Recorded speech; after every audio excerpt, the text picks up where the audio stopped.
Links emphasized that governments in Africa, including Southern Africa, often use national security as an excuse for various issues. According to Links, when something is labeled a national security issue by the government, it can hide corruption, human rights violations, and other controversial actions. He warned against the widespread practice of framing every problem, such as food security and education, through a national security lens. This approach, he urged, can obscure genuine public interest and accountability. Now, most African states are sort of are what we can consider as national security states, in the sense that our governments are prone, the tendency exists to turn everything into a national security issue.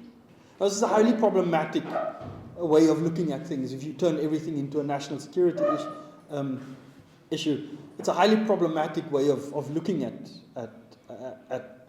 approaching sort of national issues. And this is what we want people to understand. Not everything is a national security issue. And it doesn't have to be. Links pointed out that cybersecurity laws are sometimes misused to target journalists, activists, and political opponents under the guise of protecting state interest. Cybersecurity laws have impacted media freedom across the Southern African region, all 16 countries.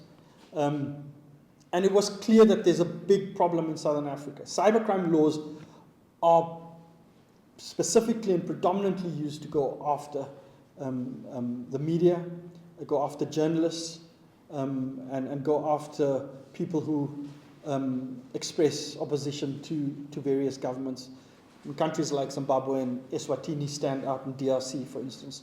Links urged the public to critically evaluate claims made in the name of national security, emphasizing that not all the issues labeled as national security concerns genuinely serve the public interest, urging vigilance against narratives that undermine transparency and accountability. The launch event also previewed upcoming project outputs, including a podcast featuring leading scholars discussing the impact of state surveillance and governance under the pretext of national security.